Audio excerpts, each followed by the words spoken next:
Welcome to episode 4. We're talking about mixing worship for online church services, in particular post-production. One of the things that we juggle with and try to work out is remembering that this audio mix is going to get synced to video. It's for an online church service. And so they're going to be watching the worship team play these songs. Because of that, we try to juggle and we try to balance how much we can get away with in post-production that doesn't look fake when it comes to the video. When it comes to adding instruments, how hard we edit, not in terms of like tuning and timing, but edit in terms of like we took out a mistake. Well, they actually played it in the video. So how many mistakes do I leave? How real do I make it seem? How professional do I make it seem? And we try to find the balance in between those two things. One of the things that I choose to do that seems to be pretty prevalent in a lot of worship tracks and a lot of worship mixes is pads and synths. And these things I would consider kind of free game. Most of the time in a mix, you can get away with some low-key pads, really textury kind of synth lines, and as long as they are not prevalent in your mix, it's not, in my opinion, it's not going to be a problem. I don't think people are going to balk at that. Let me walk you through what I would add to a typical worship mix that is not necessarily there when they recorded it. One of them is very, very simple, hence the name Simple Pad. But there are a lot of different pads and banks and like libraries that you can use. I have this library of ambient pads. They are all drone pads. They are all, 20 minutes long, and they just basically play through. Sometimes it's a 1 and a 5 in the key of the song or in the key that you choose. And there's a little bit of movement to them, but it's a drone pad the whole time. If you are fairly involved in worship and mixing worship and part of modern contemporary worship teams, this is nothing new to you. These have been around for years. But to add it to a mix kind of glues things together. I'll show you what it does in this mix. So I'll start right from the beginning. You can hear the pad. And what I do on the mix is I will ramp up into the song to where the first downbeat of the song is and give myself a couple measures of intro, especially when this is going to get synced to video. You kind of got to make sure your transitions are good, so I give myself a little bit more than I would if I was mixing for an album.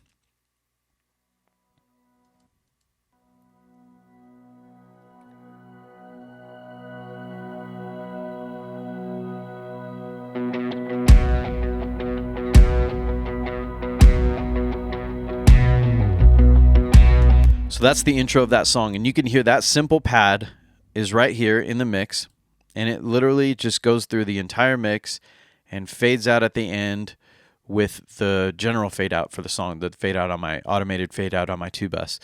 That has no automation to it. It stays at the same level the entire song, and all it does is just add texture to the song. You can hear it's in. I'll take it out.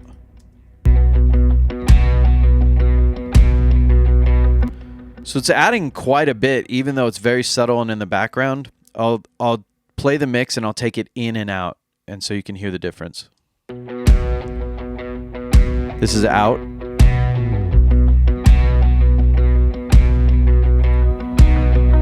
That's in.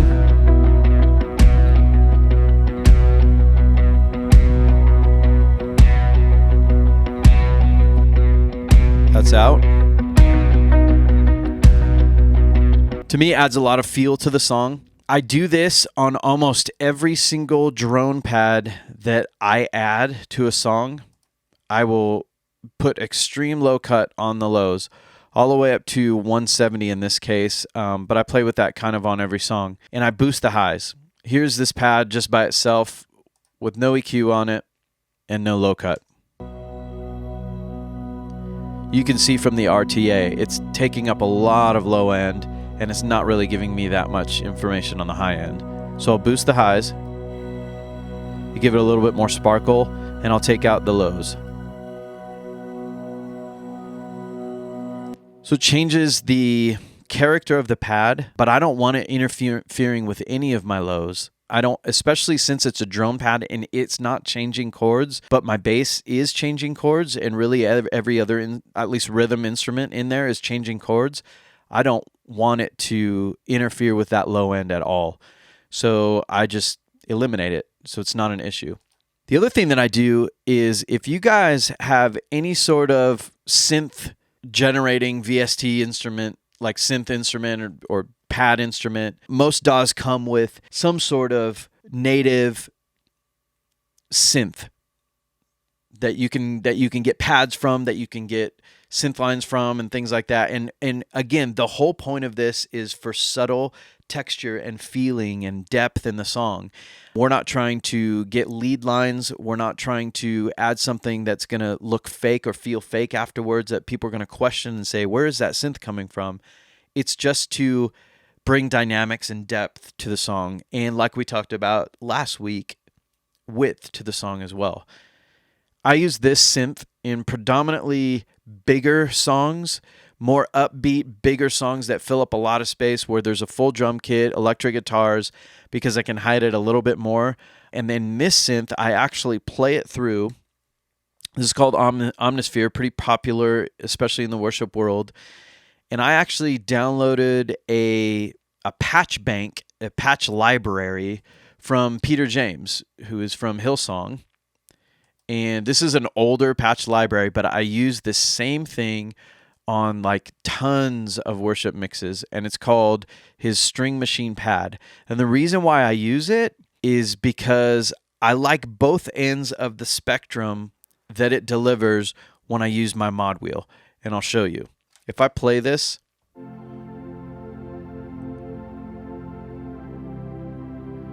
that's a nice, lush, wide synth. If I bring up my mod wheel,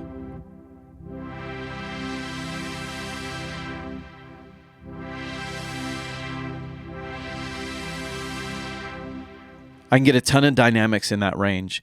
And what I do is I adjust that mod wheel up when it hits a chorus, and I ride it all the way through. I automate that mod wheel all the way through the mix so that when it's hitting a chorus, I get these swells into a much more high-end, bright, shiny synth, and in the low verses or like a down bridge or a down chorus, I can stay in that low, like high cut world of that synth. And I'll show you how it kind of automates all the way through, and I'll show you in the mix as well. And so this is still like in the beginning parts of the song. And so I'm not really getting too bright at this point. I'm still trying to hide it and just bring depth to it. I am changing chords on this synth, so it's different than the drone pad that I just dropped in and kind of just put EQ on. This one's actually changing chords and gets dynamic with the song. This is working into the first chorus.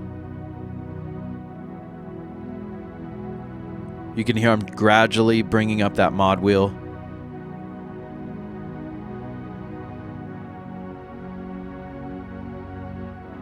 Here it is with the song.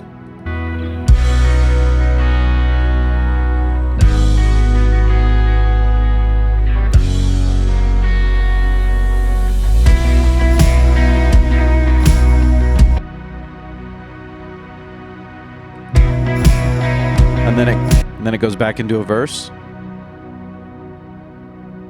Brought it back down into that kind of high cut range. And then you'll hear me bring the mod wheel back up into this next chorus.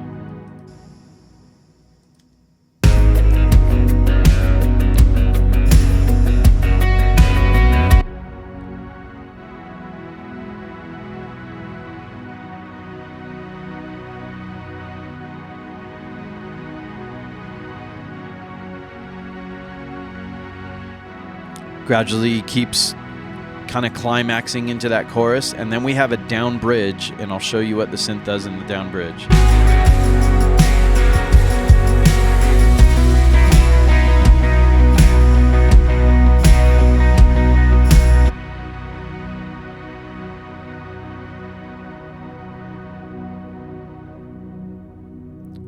You can see if you're looking at the screen, the outline of what the mod wheel is doing into these choruses. I'm writing it the entire time. And what I do is I play this synth through, I manually play it through, and then I take another take of MIDI information on that same track, and all I do is automate the mod wheel all the way through. So I have two different takes of the song on this same exact MIDI channel with this same exact synth.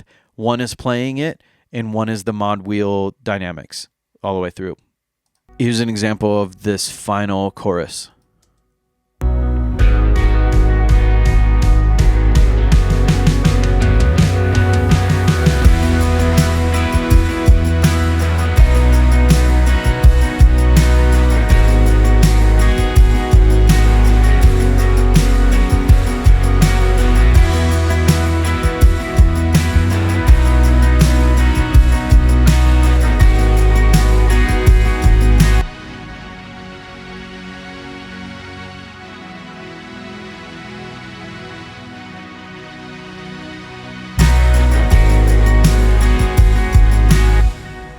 So just kind of a quick pointer on how to add a little bit more depth and width to your songs by using synths and pads.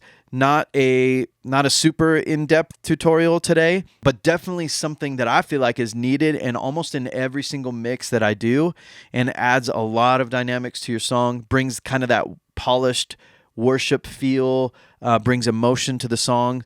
And those are the two kind of methods that I use predominantly, and I hope that helps. Next time we're going to get to vocals. Stay tuned, and we'll see you next time.